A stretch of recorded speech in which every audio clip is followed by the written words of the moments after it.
What up? What up, Rebels? Andy McCabe here. This is the Restoration Rebel Roundtable for January 19th, 2023. Not much of a round table. It's more of a chair because I'm the only one here. We're gonna do this, and then I got something to talk about, but probably not take very long. Here we go. The Rebel Agreements. Agreement number 1, I will protect the value of my services. Offering free services only serves to erode the value of services, similar services, industry-wide. Agreement number 2, I will practice incredible transparency. I will explain the claim process in detail to my client. The claims process to my client. Oh, man, what happened to the detail word? I will not hide pricing details or falsify reports. I will never communicate with an adjuster without also communicating with my client. Agreement number 3, I do not believe in competition. The restoration companies in my market are part of my community. I'll be an active member of that community as our unbreakable unity that will create the change that we strive for. And agreement number 4, I am willing to walk away from any project, client, or contract that is not compatible with my values and stated mission. So we're going to talk about free services today. Well, I am going to talk about free services today. Great article in actually a couple good articles in this particular edition of CNR magazine. Thank you, Michelle. We have, where is Ed Cross? Edward Cross. He wrote something about, here it is, free estimates. So, as you know, if you paid any attention at all, I am militant about militant in my opposition to contractors that continue to give free estimates. There's a difference between a remodel contractor, a kitchen remodeler, going in and giving free estimates versus, I'm gonna get people in here, versus restoration contractors giving free estimates. And I'm gonna put it in Ed's words. I'm gonna read something that really stood out to me.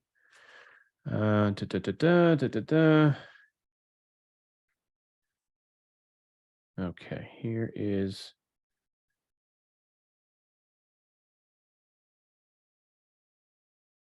Okay, hold on. Where's that? Okay, yeah, here's this big quote, a huge quote. The whole reason we're having this discussion about free estimates and whether or not to charge for estimates or penalizing, having a penalty fee for those insureds that cash out, that never happens, right? You spend weeks and hours putting together these estimates and Xactimate. It takes time, it takes work, and then you give your homeowner that, you send it to the adjuster, and the homeowner says thanks, bye, and you don't get the job, and you're out all that time. So that's why this is the number one reason I'm out. I'm not a big fan of free estimates. But here's what Ed Cross says: the whole reason we're having this discussion is because policyholders are handsomely compensated when they present a high quality scope of work to an insurance company. Duh, right? That's why we do it in Xactimate. That's why Xactimate exists and we all operate in that ecosystem, is because that Xactimate document becomes a claim settlement tool, becomes part of the claim file, and oftentimes, not always, the total claim amount that's paid matches what was on that Xactimate document. So what we're doing on behalf of our insureds is valuing their loss for them. And absolutely, we should charge for that. If they're not going to use you as a contractor to do the work, you should be paid fairly for your time. And Ed goes on to say, providing estimates and charging for estimates is not acting as a public adjuster. And I agree, it's not. You're talking about contractor stuff. It goes on to say what kind of fees can be charged. Should I require a fee from all customers who do not hire me? I think it's about, the key is communicating upfront with your clients. This estimate is going to take time. This estimate is going to require a high level of detail, high level of documentation, and it's not going to come at zero cost. It takes time to put these things together, and I'm going to charge you for this time. And it needs to be in your contract what that fee is. It's an hourly, $50 an hour, $100 an hour, $200 an hour, whatever is appropriate for you, that needs to be in your contract. This is what we're going to charge for our time to work up your claim settlement tool. And if you hire us to do the job, if we win the job, then that fee is going to be absorbed into our overall overarching fees. That's fair, right? If you don't use us, then here's our fee, here's our bill. So many times early on in my career, I found myself in situations where I was giving competitive bids. I had adjusters who were friendly, right? Back when they actually existed. And they'd say, I got so-and-so out on this job and they're just scam artists. I need you to go write me a bid. And I'd go do it. And I wouldn't charge a dime. And some of them were big. Some of them were huge. And I'd spend, hours and hours, but I was working for somebody else. I was on salary, and we just chalked it up to marketing expenses, and we'd write these estimates for free. But the problem, there's a reason that agreement number 1 in the Rebel agreements is I will protect the value of my services. Giving away free estimates, spending all that time and putting this valuable document in somebody's hands, whether it's the insured or the adjuster, and not charging for it, you are essentially telegraphing to both those entities that your time is worthless, you don't value your own time, and you are going to be walked on. And so many times I'd be coming into a comp bid situation, I learned very quickly that, hey, you have so-and-so restoration here, and you have what's his nuts restoration. Okay, so why would you need another number from me? Well, I was told to get 3 bids. Well, Ms. Smith, I'm going to work up the same Xactimate that they're working up. And as long as our scope is the same, our price is going to be pretty close. So I'm going to bow out. I'm not going to waste my time or yours coming up with another Xactimate that's going to look very, very close to the 2 you already have. And frankly, if folks expect you to give them something for free, they're not a client. They're a mooch. They're an anchor. They're a load that you do not need to take on. They're a burden you do not need to carry, unless you're a TPA guy, in which, congratulations, you got to carry that shit. You got to write all the free estimates in the world, because that's what you signed up for. Hey, not my circus, not my monkeys. Max, how you been, man? What's up? What's new? Hey, how's it going? Good, man. You out there cracking yet? You getting your first shot under your belt? I haven't got certified yet, but actually, I got a kind of an opportunity.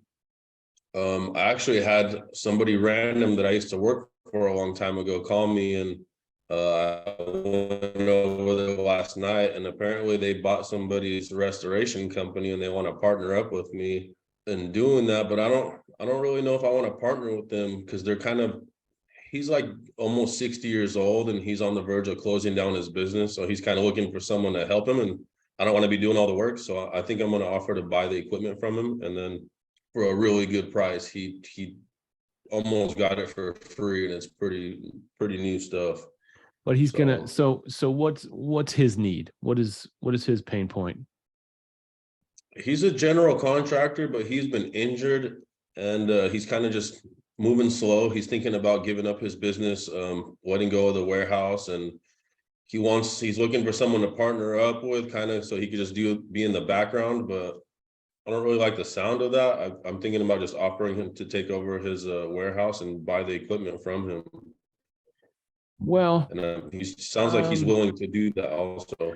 But keep in mind, how many years has this guy been doing this? The restoration, he's never done it, so he doesn't know anything about it. He's been a general contractor for like 20 years though. Yeah. Oh, but so he has drying equipment and stuff like that? Yeah, a client of his closed down his company. He's retired. So he sold him all his equipment for like a really good price. So yeah, well, yeah, I was gonna say if this guy was experienced and he's just kind of on the tail end of his career, I would recommend somebody like you do partner up, or at least find a way to work with him so you can learn what he knows before he goes. But being a general, not having any real restoration experience, that is less sexy to me. yeah, he knows like zero about. I know more than him, and I don't really know There that you much go. myself. So we'd both be kind of looking for where to start. Wow. Yeah, if he was in the business, I would for sure partner up with him at least for a few years, and yeah, to see how to get things going. Yeah, that'd be a dream. Actually, that'd be a really good way to go. Like I'm going to be doing all the work, and he just wants me to kind of bring him along. So no thanks. Mitch, what do you think on this scenario? Well, first off, Max, what you've been pricing equipment because you're looking at buying all this stuff. What kind of a deal are we looking at here? I know he got a van with the whole setup, and then he has all. I seen all the equipment yesterday. He has like the full setup. The guy was his business was running with water and restoration, so he has everything you need to get started. Was it in good shape? Yeah, it was in really good shape actually. He's had it in storage for a while. The guy closed down his company, and he's just had it in storage, not knowing what he's going to do with it. So he gave it away. He didn't tell me the amount, but I want to say for like a couple $1,000s. He made it seem like it was almost free. Yeah. So I know I could probably get it for like $10,000, all the equipment. I think he would probably take it. I'd jump on it. Man, what are your thoughts, Mitch? Hey, I'm an old guy, like 60 years old. You're ancient. Let me give you some advice, son. Yeah. Here's what I learned when I was young. I was in the logging industry, and we were doing high lead logging, not for the faint of heart. I was green. I got together with the old guys that sat at the restaurant drinking their cups of coffee, and I talked with those guys, and they educated me, and they brought me along, and I became one of the top youngest loggers for Champion in Montana. Mm-hmm. We were good at what we did, but I listened to what those old boys had to say. So having a mentor in this industry is like having gold in your back pocket. It's huge. It's a big deal, and especially for the guys that are like, I have a book called Mitch's Things Not to Do. And it ranges from, like, hey, if you're having fun when the pepper spray comes out, So there's some advice, I would look at it. So no one ever stays the same size. There's never been a company that I've seen where there's two guys and they're staying the same size. So how long is it before you hire on that technician? And technician number 2, technician number 3, that should be your goal. And if there's going to be a guy standing out in the background helping finance your operation, wow, what a blessing that could be. And then eventually turn it over to you. So that's a big deal to me. Opportunities like that don't come along so often. I don't know all the details, but something to look at. That's a good point. That's a great point, Mitch. I didn't think about, it's not like he's shutting his doors tomorrow. Correct. Right. He's still in business, and you would be there to just kind of open different direction, different avenue, different revenue stream for that business. I think there's a lot to be said about, getting somebody who's established and being the age I am, like when I first started this industry, I think my first ICRC number was like 12,932, some number like that. It was really back in that day. Look at that number now. I'm like, holy cow, there's a lot of guys in the industry. But I did have guys like Joe Domino, Jay Sutherland. I know who Ed is. You know, a lot of these guys that are in the David Oakes, guys like that in the industry that are now, you know, aged out like me, going, you know, I'm going to retire here soon, but we're going to mentor people.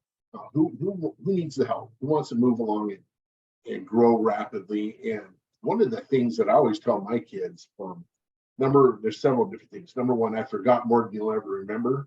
You know, and number two is I've already made that mistake. Why are you going to do it?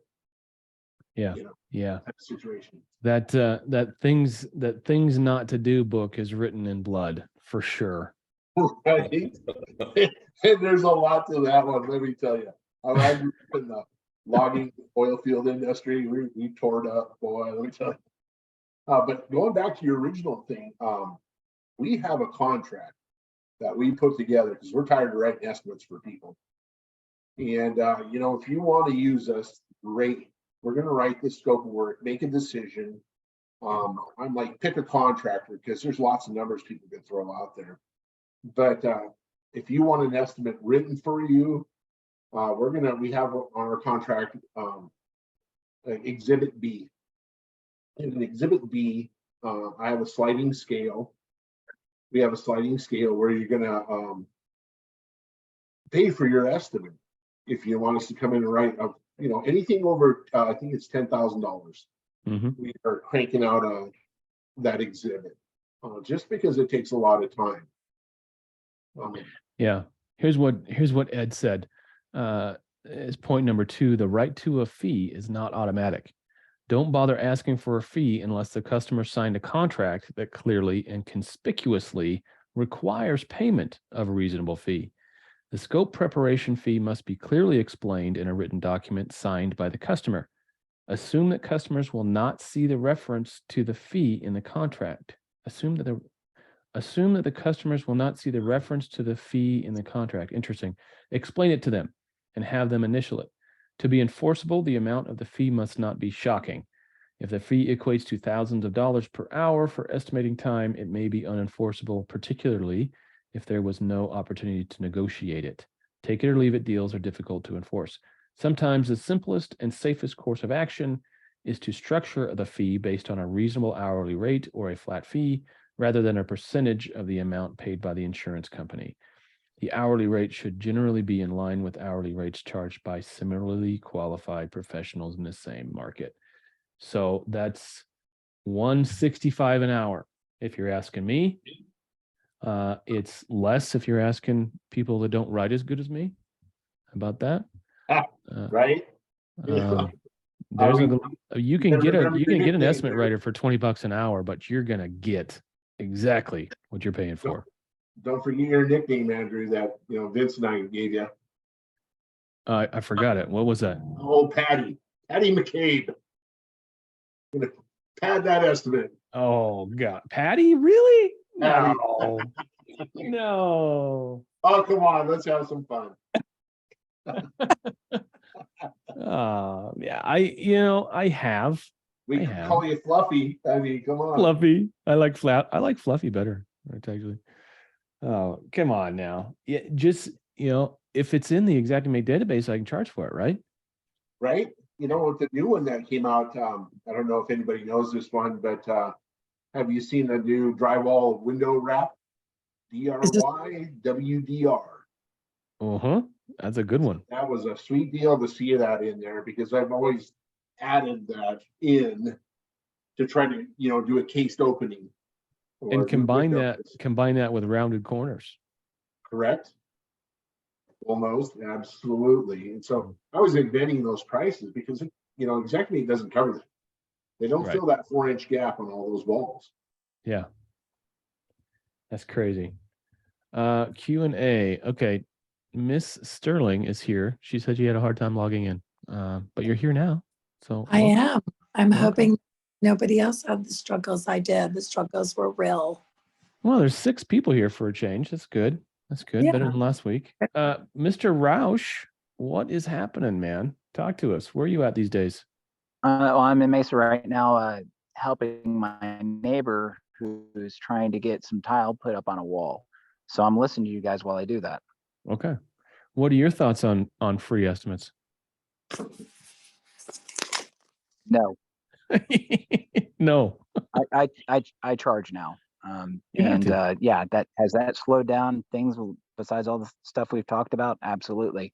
But it gets me paid for my time because I have to spend a lot of time doing these things, putting it together and investigating and everything. And I get paid. And if I find out right then and there, if the homeowners or business owner is going to buy the job for me, if not, they have a product they can shop for somebody else they want to work with. Exactly right. Okay. So I have a thought. I get free quotes and estimates, and I get a copy of your policy, and I have to gather all the data and review your old policy. And you guys want to let me do free charge for that? Hey, Jennifer, I will, even though I have hiccups, I will gladly charge you for that because I know what it's worth. Well, Yeah. well, I need to start Yeah. charging. How many lines are there in your average insurance quote? So and typically when I take over account, I take over the whole account, and I find that a lot of the guys just have the bare minimum. If they're running out of their house or if they're a larger operation, they have the actual structure that also needs to be insured. But you have a general liability, a pollution liability, a professional liability policy, and your Baileys and your pack out and everything is all typically on that one policy. And then you have your commercial auto policy, which is all your schedules of all your drivers, all your MVRs, your driver's license numbers, your date of birth of all your, and then I run all the motor vehicle reports to make sure you don't have dumb drivers. And then the schedule of all of your VIN numbers and your vehicles and the year, make, model, and what deductibles you want for comp and collision. And How then many hours do you think you put into a quote like that? for a full service agency or company, it probably takes 4 hours at least. Okay. Or more. Well, And that's minor. I mean, if you've got to go out to a job site, drive to a job site, measure that job site, document that job site, come back to your desk and spend 6 hours writing an estimate, I would argue that that's a very different scenario for giving away that free labor. I'm still paying for someone to sit there and create and type all those Accord documents so I could send them back for you to verify accuracy and then wait for your signature so I can even get a quote.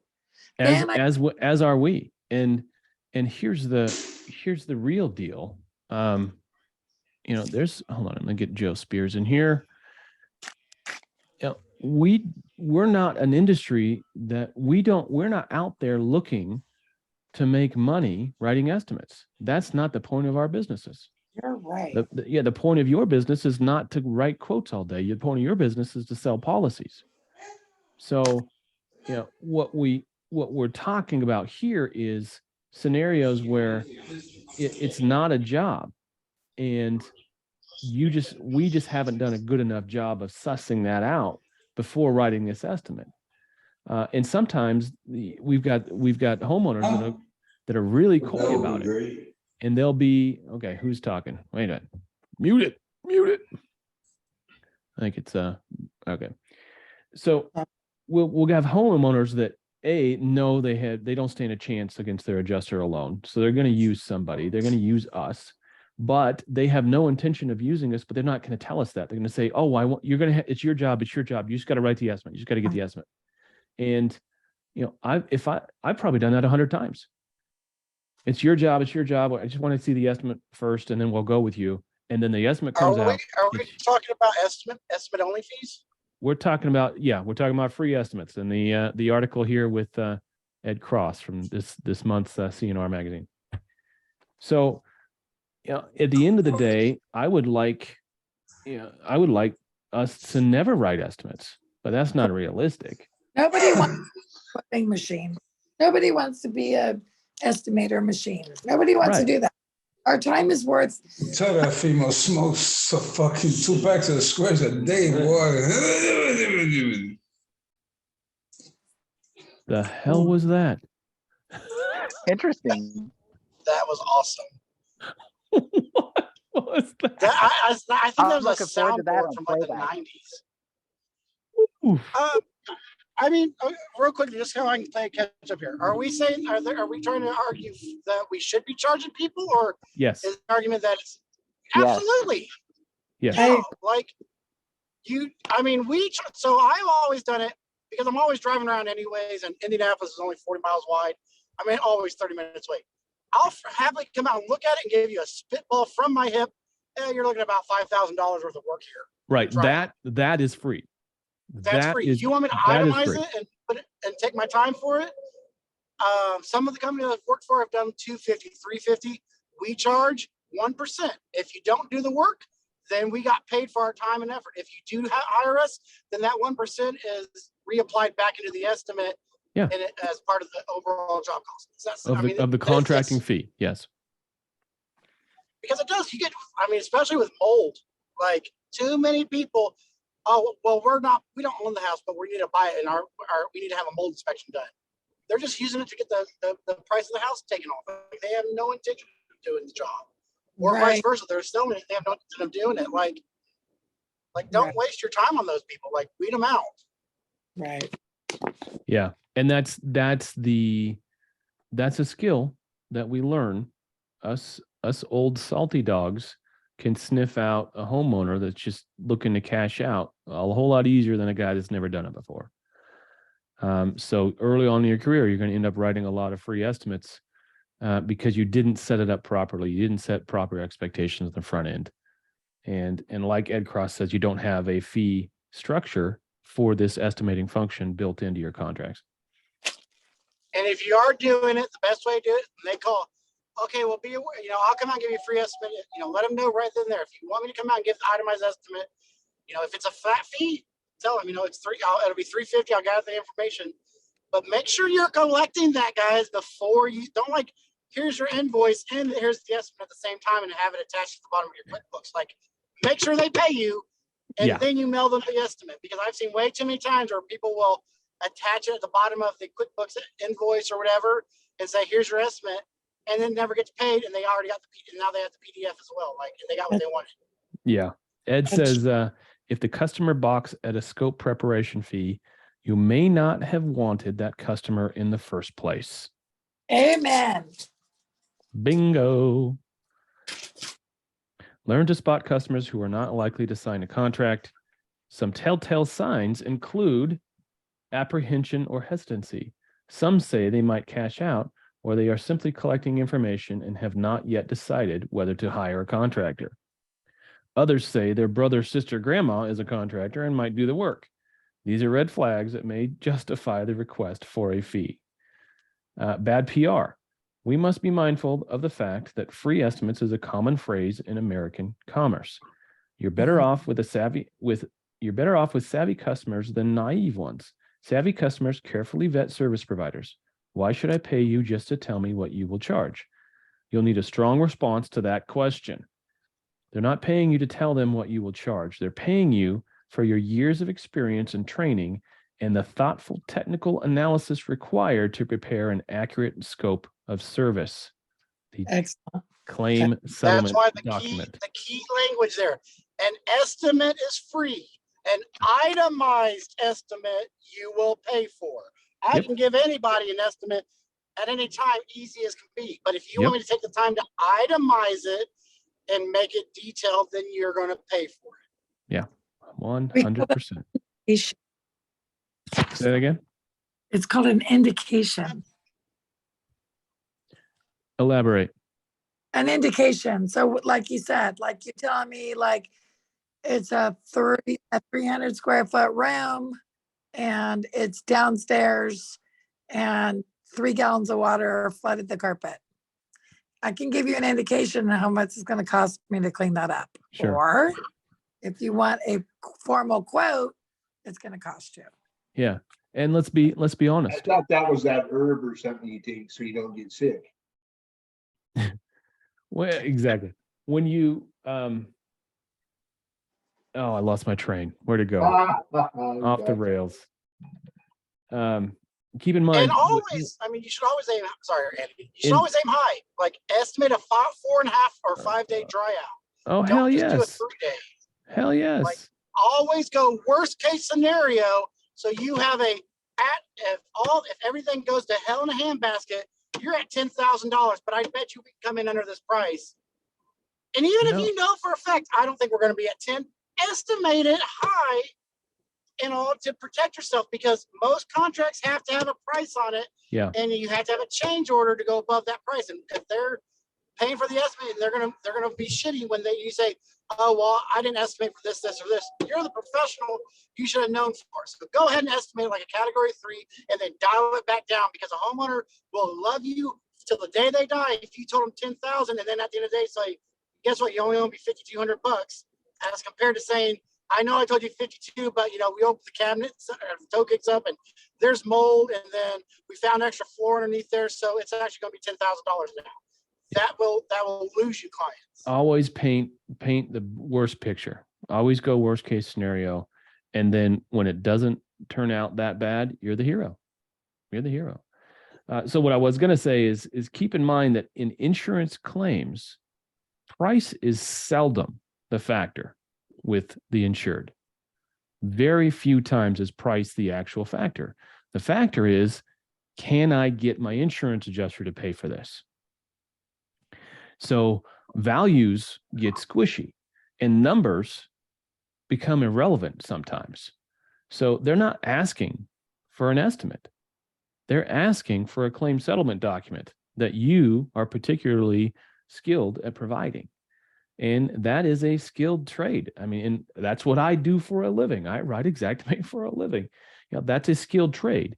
And folks that will do that for nothing are just, you not only eroding value from themselves, they're eroding value from the rest of the industry.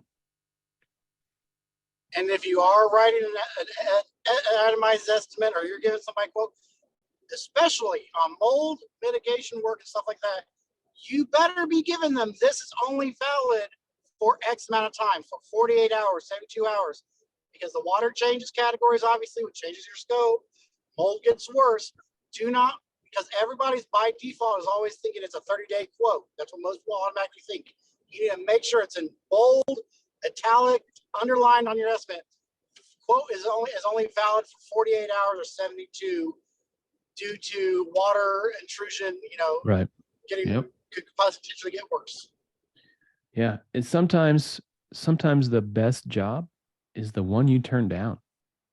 And the best job is the one you didn't lose your ass on or get sued on.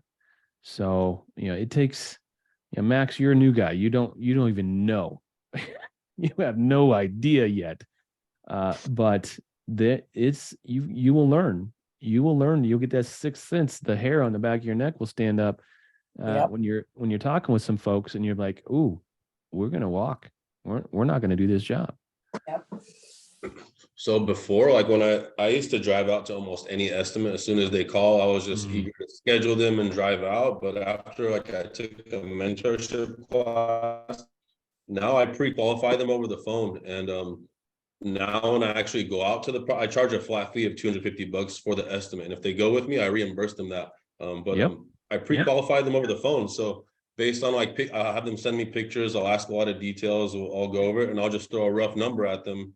And then most of the time they're like, oh, that's twice as much as the last guy. And I'm like, well, perfect. Then we're not a good fit for each other. And I didn't have to waste any time even driving out to you, which most of the time it's like that. They're just kind of fishing for the cheapest price. And I'm not the cheapest guy. So no. And you don't want to be able to just kick them to the curb that way. Yeah. You don't want to be the cheapest guy. Yeah. And that's just a recipe for bankruptcy. And keep in mind the free estimate thing is you'll see it more in a down slow market when roofers aren't getting as much work, cider, all the contract. Right now we're heading into a down market. We're going to see folks literally giving away their services because they don't know any other way to try to get business.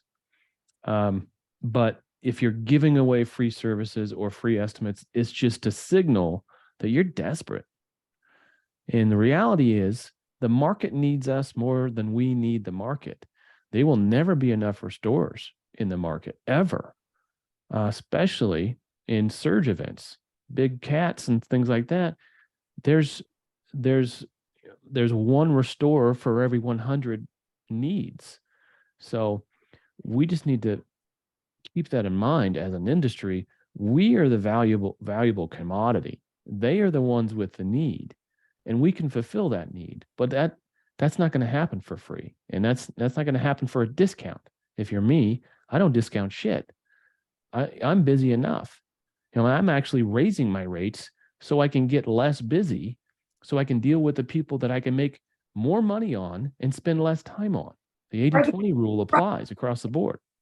Or the people you're already committed to. Exactly. Exactly. When people know the value of your value as a contractor, an estimate writer, whatever it may be that you do, when people are able to recognize the value that you present, the cost actually just completely goes out the door, because there are many people that will literally, I'm sure Andy has plenty of clients that they really don't even give a damn whatsoever what the price is going to be, because they trust when he writes an estimate. I know I have it. I could raise my price a little bit and everything, and no one would bat an eye, because it's worth it. The value is already there, and they know you've already made it. So, you have to balance books out for everybody, and it is. I'm leaving Florida right now. There's still tons of houses that are sitting waiting for the surf pros and everybody else to get caught up to them. Like, there is more work that you don't have to feel like you're gonna, it's either feast or famine all the time. But you also don't, you also want to take your time and pick the right ones for your company. Like, it has to be a good fit for you just as much as it is for that client. A good analogy hit me last week as I was on an airplane. The lower end of the market is extremely turbulent. There's a lot of friction. There's a lot of risk. There's a lot of hassle. You're burning a lot of hours just trying to maintain at low altitudes. And as this pilot, I just wrote an article about it. I'll post it up on LinkedIn shortly. We took off into a storm. The pilot said, "This is going to get rough. We're not going to turn off the seatbelt sign probably for this entire flight. So just hold on to your britches," type thing. And so the plane goes up and we reach some sort of cruising altitude, and it's just shaking all over the place. And I feel the engines come back up, and we go up to another altitude, and then we level off, and it's still turbulence all over the place. And then, finally 45 minutes into the flight, we get up way up above the clouds, and it gets smooth again. The engines settle down. We get into a cruising altitude, cruising speed, and the captain comes back on and says, "Hey, third time's a charm. We tried 25,000. We tried 30,000. We tried 35,000, but now we're sitting at 37,000 feet, and it's smooth sailing. We're going to go ahead and turn off the seatbelt sign." And for me, it's a great analogy for moving up market, moving into what's called blue ocean, getting out of the red ocean with high competition and all the blood in the water, going into a blue ocean, elevating going up market, charging more, servicing higher end clients, and all this other. Who's on a plane? Roush. Hey, Southwest is doing good now. I heard. No, I didn't. So we need to be aware of what our value is. And if our value doesn't match the market we're in, we need to hit the throttle, climb in altitude, and serve a better market. And that's going to require us to perform at a higher level, but we also get rewarded with higher returns. And I know that a lot of people might not realize it, but even within the restoration industry for mitigation and mold contractors, there are different,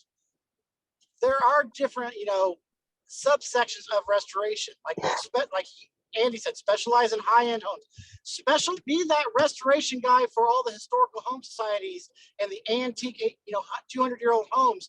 The guy that knows how to do that shit, because nobody knows how. And those guys, if you specialize in that kind of, antique restoration work, nobody cares what your prices are, because ain't nobody else competing against you. Yeah, price is irrelevant in the face of overwhelming value. That's it. And when you have like that neighbor, the historical society, oh, you can't replace these windows. They're from 1904. You have to refinish the wood and you can replace the glass pane and that's about it. Like, I'm pretty sure most surf pros ain't going to be able to do that. If your company can do that, if you know how to dry plaster crown molding where it's, it's the plaster, but it looks like crown molding and everything, and save that, you add extra value to your name to be able to justify those higher charges. Less work, more money per job. You end up having more time off for vacation, but making the same amount of money. 80-20 rule. 80-20 rule. You're going to get 80% of your profits from 20% of your customers. 20% of your customers are going to take up 80% of your time, and they're the wrong customers. 80-20 rule applies to so many different things. We need to choose who our clients are going to be, and then match our services and pricing and value delivery to that level. And then if there's people flying at lower altitudes than us, God bless them. I like my martini not to be shaken off my lap onto the floor of the plane. But some people just want to hold on to it and they got a sippy cup, so they're good. But I fly at a different level. Yeah, it is. It's like, I'm not going to charge $1.20 in Indiana to cut drywall out. Cool.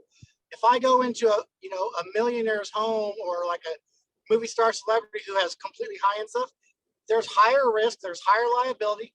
$1.20 doesn't work no more. Like, you have to make sure you're taking that all into account and all to be prosperous. Like, it's not the whole, everyone always wants to use the default price list. It's a default average because half the people are less expensive and half the people are more expensive. Did you guys see that post I put up today? I've been driving from Florida all day. Like, I'm driving back to Indiana, so I have not looked at my Facebook at all. I'm going to pull it up. I'm going to pull it up again. I got the usual 100 lines of objections from this TPA. Never heard of this TPA before. Genpact? You guys heard of Genpact?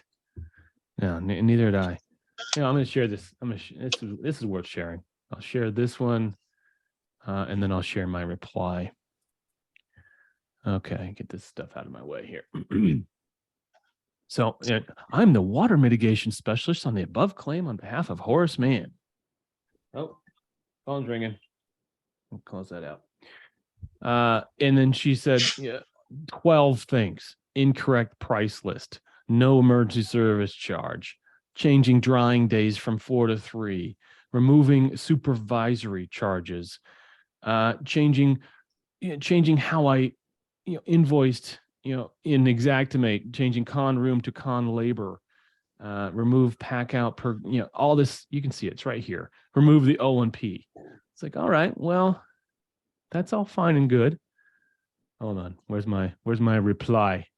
So here's my reply. Oh, and she closes it out with, attaches my comparative estimate. Horseshit. Please review and advise if you are in agreement. If you have any photos regarding the above issues, please send them to me. Blah, blah. I got your freaking photos. So I said, we are not in agreement. In order to discuss this claim with you, we require the following: your adjuster's license number, a complete copy of the published carrier guidelines you refer to. I mean, she must say carrier guidelines about 8 times in here. And a copy of the policy provisions which allow Horace Mann to mandate pricing and invoicing methodologies for contractors. The invoice was due upon receipt. Services have been rendered and cannot be negotiated away. Late fees will be incurred according to the contract provisions with the insured. They owe $9,186. So You forgot one thing to add to that email. I forgot. A copy What did I of- forget? Provide me a copy of the email that you provided the contractor of those guidelines that they agreed to follow before this project started. Like, I always put like a verbiage like that in there, because how are you supposed to follow guidelines when you're telling us their guidelines after we're done and we never agreed to their guidelines? And Like, we can't find them. it's not even, We can't. These guidelines don't exist in the public realm. Does any further office time designated to this invoice will incur additional fees. That's good. Tim Fuller does that, and he gets paid on it. I Tim like, Fuller routinely gets paid on that. yeah. Yeah, And I mean, but it's legit. the other thing you forgot was, please send me a copy of me insurance license. No, I did that. That was item number 1. Oh, okay, good. Because these TPAs, they are not licensed. They No. are acting as adjusters. And I still wasn't there a lawsuit last year, or a year before, where some TPA really got their hand slapped? Oh yeah, yeah. Well, Tim was involved with one of them up in Michigan where he got them because they were acting as a subcontractor without a subcontractor's license. So Wasn't the it one Code got Blue? that. It wasn't Code Blue, no, because Code Blue's still around, unfortunately. It was Code Blue got in some trouble too. But then there's another one in Texas that got smacked around a bit because, for the same kind of stuff and all. And I think the one in Texas actually got suspended or Yeah, forced, so- forced to be suspended for a little bit. Yeah, what happened in Texas is they're working for 10 different insurers who are now currently under investigation by the state for using them. Good. They investigated initially 30 claims they're involved in, and expanded 300. It's still expanding. They got fined hundreds of thousands of dollars. They go, oh, we didn't know we had to be adjusters. Apply for their license. We're immediately suspended for 2 years. But there's pressure from the people that were on the other side of that to sue them out of existence, and for the state to revoke the license that they applied for. They should. They should. Yeah, they should That's not even right, be that's granted right. the provisional. They should be blackballed because they know what they're doing is illegal. And so Who does was the the company? Who's the company? Do you remember? that post is in Rebels way back, I think in October or November. I'll see if I can find it because I know I emailed it Yeah, out. I remember that going down. And also, by the way, Andy, Mm. to toot this horn, this behavior, send it to APA with the documentation. They're trying to collect the database on this behavior. They want to shut it down from the legal side. So we can just start forwarding these emails to APA. For the complete file, Okay. all the emails, all the communications, send it to them. They're investigators. They're trying to build a database. They may not take action, but they're building a database. If they can see a pattern, they're trying to build a case because they do have a team of criminal investigators that are on top of this, and they're trying to build a pattern. Okay. Okay. I did send, along with my reply, I sent the 2 RIA position papers on TPAs regarding pricing and methodology. So, I always like sitting on my emails, Andy. I always say, before any conversation can be had, please provide me the documentation where our mutual client, the homeowner, has given permission for me to discuss their property and their claims with you, as I have no clue who you are or how your connection to this file is. And from now on, all emails need to include the homeowner as attached to this email, as they are the one responsible for my bill, not 100%. you. And I'll call them out all the time on that stuff, because that the whole point of it is to not get the homeowner involved, because the homeowner will usually be on your side or our side and everything, because we're following the standard of care. Like, this is the standard of care. I don't care what your guidelines are. You're telling me not to follow the standard of care. It's asinine is what it is. well, they're telling you to follow a set of imaginary rules that no one. Because they think every job is handled the exact same way. Yeah. 3 days in, 3 days out. They're telling you they only want to pay 39 cents or less on the dollar. Yeah, exactly what they're saying. Exactly what they're saying. And It's fraud. when we go along with it, when we acquiesce, when we negotiate on these things, we are allowing them to get away with it. And we got to stop that as an Just- industry. Say that again. Silence implies consent. Exactly. Exactly. He didn't tell me no. Silence implies consent. Implies consent. Yeah, it's dirty. Well, also the onus always falls on the insurance. They have to prove that they had given notice to their client or somebody that these are the guidelines that need to be followed, or else they lose out. Like, they're the ones that write the policy, therefore they are the ones that have to prove that they did their due diligence. And if they don't provide, they never provide that guidelines. So therefore, there's no, unless you are a TPA that signed a contract saying you're going to follow these guidelines, they cannot at all force you to follow any guideline whatsoever. But you know As the long as you're the following the standard of question, care. the question I get asked a lot. I get an email, someone sends me an email and copies, sends me a screenshot of something, and they ask, can they ask me to do this? Can they ask me to do X, Y, and Z? My answer is, yeah, they can ask. They can ask any question they want. It's up to you to cough up a sack and stand your ground. Cough up a sack. I saw that was in a show I watched last night, and I was like, ooh, I'm going to use that one. That was a good one. Wait for it. Wait for it. I want to say, I think I missed the last roundtable, Andy, and I apologize, but I've been busy rescanning the entire horse. Wait, why do you have to rescan it? Because when I was scanning the first time around, it was just for internal use only. The Young and Associates, the consultants for the insurance requested copies of it, and then they requested copies of the true sketch measurements, so for their repairs. And I'd already deleted the data points out of my tablet because I needed the space on my hard drive to keep scanning 60,000 square feet, 500-600 points at a time.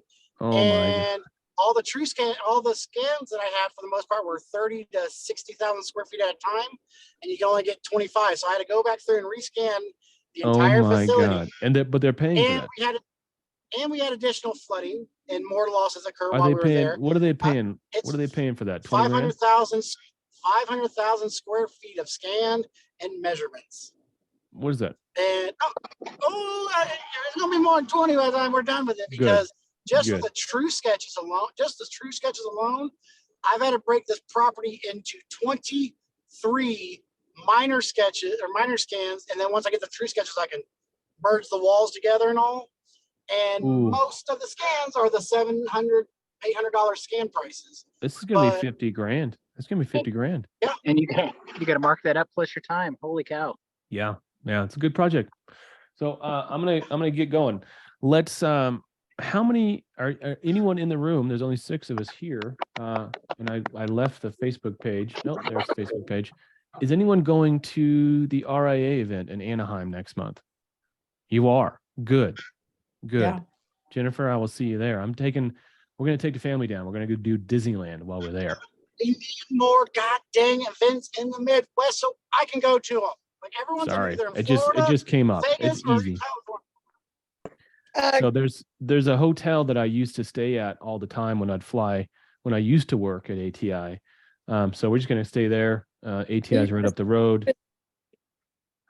Say that again. Are you gonna say Embassy Suites? No, 4 Point Sheraton. Okay, yeah, that's a classic. Yeah, it is. It's been there a long time, but it's great location, and you can walk to Disneyland if you had to, but you can take a shuttle too. Yeah. So you should do Knott's Farm. It's better. Knott's Berry, but you gotta drive half across the world to get there, don't you? I'll pay you back. I'll let you borrow my car. I'll take you. Are you gonna come with me and my boys and go to Disneyland or go to Knott's Berry Farm? No to the hell to the no. My mom works at Disneyland for 25 years, and she's just told me they'll take over. It's incredible. Men with black hairy legs and beards and nose rings and black fingernails are now allowed to wear high heels and plaid checkered skirts in City Hall. Are we talking about Disneyland or we're talking about LA? No, that's Disneyland. Oh, wow. But I will say I like Knott's Berries a lot. It is pretty good. Berry Farm. If you want, unless you're a big Disney person or you have little kids, it's between Knott's Berries and Universal Studios. Universal's a pain in the ass. You gotta go to the Hollywood. All right. Well, you're still drinking. We're gonna do California Adventure. We're gonna do Yeah, we're gonna do 2.5 days. We'll be If all you're right. still Yeah, but Universal has Harry Potter. Go Harry Potter. if you're still drinking the rat Kool-Aid, I mean the Mickey Mouse Kool-Aid, I can understand, but Devil mouse. Devil mouse. he's a rat. All right, rebels, be good. I hope to see more than just Jennifer down there on the. I think it's the 15th of February. Yep. The flights are going up, so I got to book them I'm today. sure Moore is going to be so excited to see you. Oh, yes, yes.